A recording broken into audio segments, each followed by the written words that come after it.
No te quedes sin...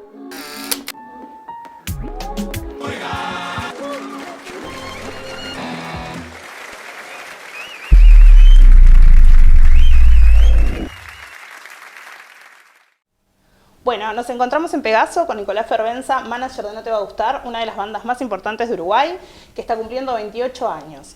En el 2018, No Te Va a Gustar decidió formar su propio sello discográfico denominado Elefante Blanco. Para esto, Nicolás aceptó nuestra invitación y nos cuenta sobre Elefante Blanco y el camino que transitó la banda hacia las plataformas digitales. Bueno, gracias por acompañarnos. Por favor, gracias por invitarme. Bueno, Nicolás, te contamos que desde Agadu sabemos que No Te Va a Gustar es una banda que cuidó y controló mucho sus obras desde sus inicios. Nos gustaría saber cuál fue el clic que hubo en la banda para tomar, para definir, tomar el control de sus obras y encargarse como directamente de su catálogo. Claro. No, ahí vos comentabas que en realidad nosotros tomamos la decisión en 2018 de formar Elefante Blanco, y en realidad Elefante Blanco se forma muchísimo antes, ¿no? Porque en definitiva, si bien nosotros no distribuíamos nuestro propio catálogo, sí teníamos propiedad sobre el mismo, ¿no? O sea, No Te Va a Gustar tiene 2 discos que en un principio firmó un contrato con Warner en el 2001. Salieron un par de discos hasta por ahí, que después esos 2 discos quedaron en propiedad de Bizarro, pero ya a partir de ese momento, que es 2004 o 2005, No Te Va a Gustar toma la decisión de ser independiente. Que desde mi punto de vista, el ser independiente es ser dueño de sus propios másters, ¿no? Ser dueño de sus propias decisiones y ser dueño de su propio cronograma de lanzamientos y de desarrollo, ¿no? Entonces, No Te Va a Gustar, en definitiva, siempre fue independiente desde ese punto de vista y siempre quiso, en ese contexto, tomar las decisiones en torno a eso. Sobre todo, además, porque como un artista uruguayo, viviendo en Uruguay, en esa época, era muy difícil tener una relación con un sello multinacional o con sellos y trabajar en un desarrollo en el exterior que fuera interesante para No Te Va a Gustar. Entonces el único camino, o sea, un poco ahí, no es que tomábamos todas las buenas decisiones, sino que también un poco la realidad nos encauzaba, claro, nos ayudaba a tomar decisiones que en el futuro nos iban a ser muy beneficiosas, ¿no? Entonces, en definitiva, en ese contexto, y ya a partir del siguiente, del disco Todo es tan inflamable, nosotros tomamos el control del asunto y bueno, y hasta la fecha seguimos teniendo el control del asunto. Lo que pasó en el 2018 es que en un momento que nosotros íbamos a dar un salto cualitativo con un acuerdo con MTV y con Pop Art, que en ese momento era nuestro sello de distribución, cuando MTV se retira del acuerdo después de 6 meses de trabajar en un MTV Unplugged, y además en un contexto muy beneficioso tecnológico, ¿no? O sea, también lo que ayuda es el contexto, ¿no? Lo que ayuda es la coyuntura, porque en ese momento se veía que las herramientas digitales estaban al servicio sobre todo de los artistas independientes. Claro. Por supuesto que también están al servicio de las multinacionales y las grandes corporaciones, porque están vendiéndole el catálogo con regalías ínfimas, catálogos amortizados con regalías ínfimas, y eso es el gran negocio que tienen las multinacionales ahora. Pero en definitiva, para un artista independiente que había tratado o que en la coyuntura lo había ayudado a conservar sus másters, ya en el 2018 era una situación muy favorable. Entonces, un poco empujados, un poco también viendo lo que el futuro nos podía deparar, fue que nos tiramos y un poco también por la necesidad. O sea, cuando se retira MTV, pierde sentido el acuerdo con Pop Art, con la que teníamos una excelente relación y con la que habíamos hecho un trabajo interesante, sobre todo en el exterior, pero de alguna forma pierde sentido ese acuerdo y nosotros decidimos tratar de hacer eso mismo que íbamos a hacer con MTV, que ya hacía 6 meses que estábamos trabajando, y hacerlo acá en Uruguay, con gente uruguaya, y tratar de hacer un producto de calidad de exportación. Y bueno, y ahí es que arranca de alguna forma Elefante Blanco a tomar absoluto control de los lanzamientos, absoluto control de los máster y absoluto control de lo que tiene que ver con el desarrollo discográfico No Te Va a Gustar. Y en esto que me estás diciendo, asocio directamente a esto que me comentás de que ustedes veían venir que las plataformas iban a ser el nuevo modelo de negocio. Te escuché decir en una charla que a ustedes les resultó que el momento era con el material de MTV porque ya eran canciones probadas.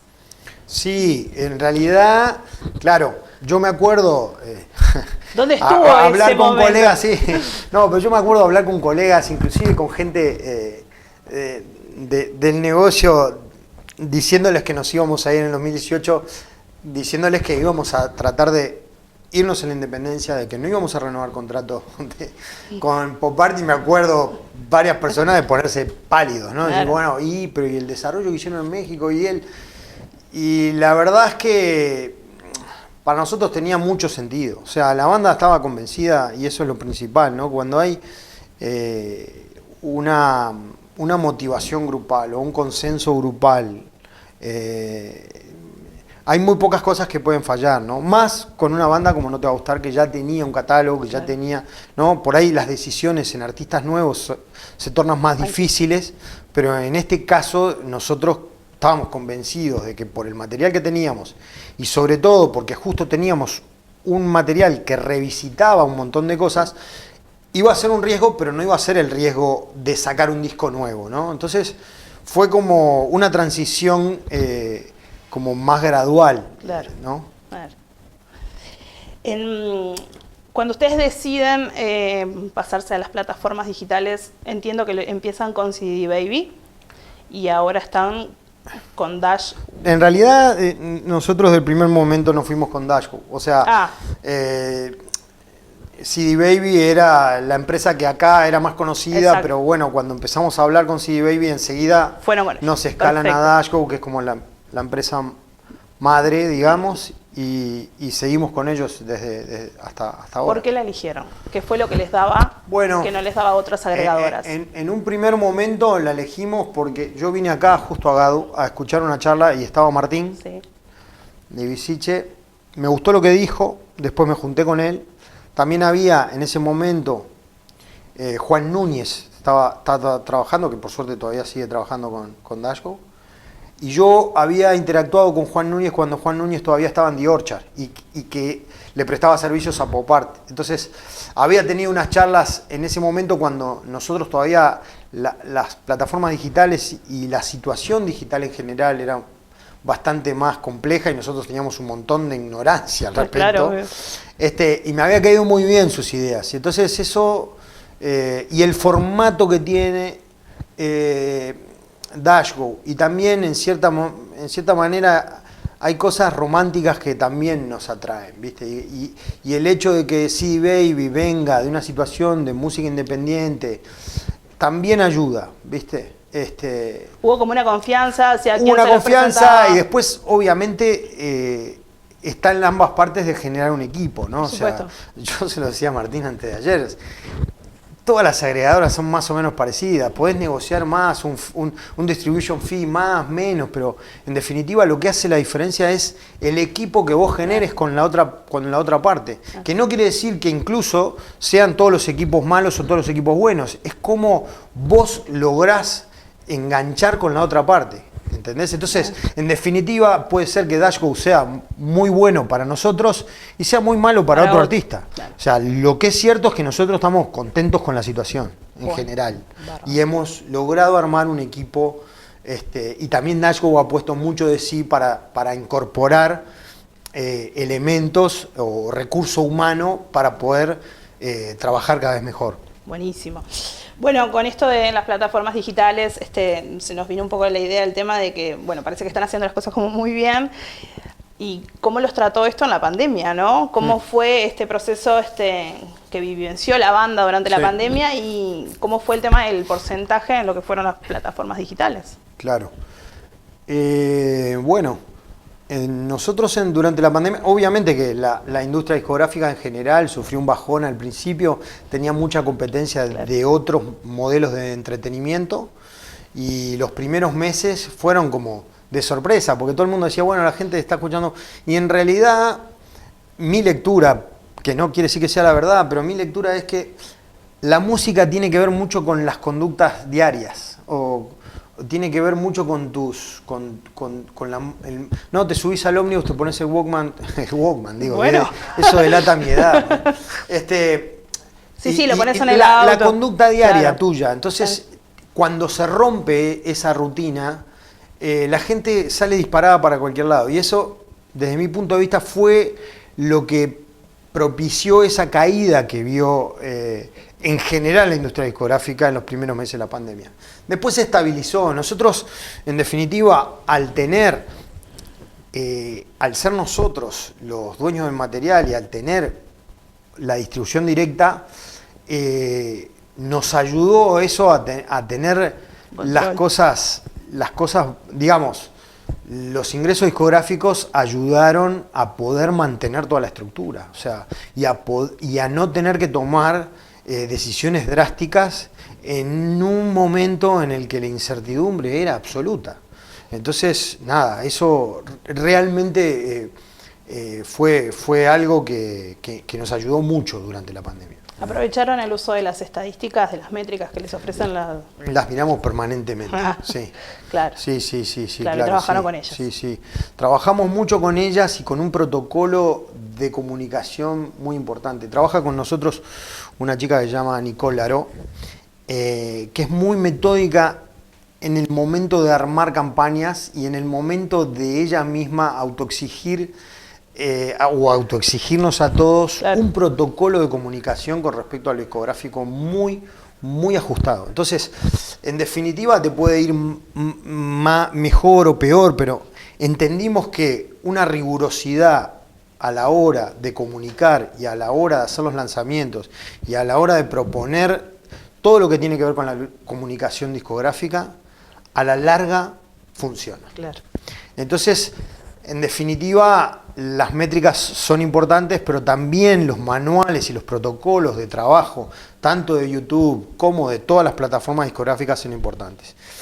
Y también hay una cosa que nosotros le prestamos mucha atención, es, si bien Spotify es para los artistas de esta región un 70% del movimiento musical, porque las otras plataformas no han logrado tener una masa crítica mayor todavía, es muy importante trabajar con todas. O sea, darle la misma o tratar de trabajar y entender las idiosincrasias de las diferentes plataformas, ya sea Amazon, ya sea Apple Music, porque uno necesita tratar de atender todo el panorama. Y además, por más que hay plataformas que en este sector del mundo funcionan mejor, como Spotify, que realmente tiene una interfase que es brillante y tiene un trabajo de desarrollo muy importante, en otros mercados, cuando uno tiende o cuando uno se plantea estrategias de exportación de la música, hay otras plataformas que tienen participación fuerte en otros mercados. Entonces,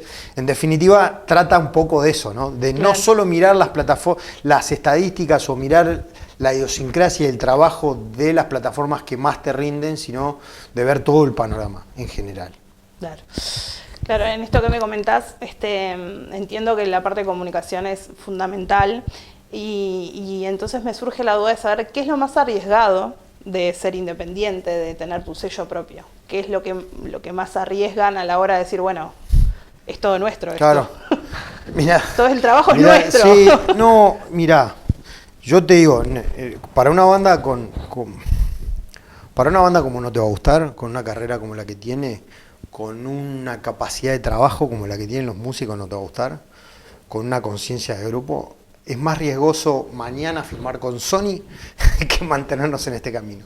O sea, en definitiva, el riesgo mayor es al ser un deal con una empresa grande, ¿no? Sea Sony, sea Warner, no importa, Universal, da lo mismo. Pero digo, yo creo que este camino, si bien fue muchos años muy riesgoso, o por lo menos, no sé si riesgoso, pero muy sacrificado, y que implicó mucha inversión de tiempo y de ingresos de todos los que participamos, al día de hoy es como la situación más estable, ¿viste? Si mañana viniera una multinacional a tratar de hacer ese sería realmente el riesgo. No digo que no lo pensemos, No, claro. y en este mundo en el que está todo tan convulsionado, con compras de catálogo y estas cosas que se están moviendo, siempre hay opciones. Siempre pero hay que escuchar las ideas. Exacto, Claro. exacto, pero Claro. ese sería el verdadero riesgo, ¿no? Ahí sí estaríamos tomando un riesgo por arriba de lo que nosotros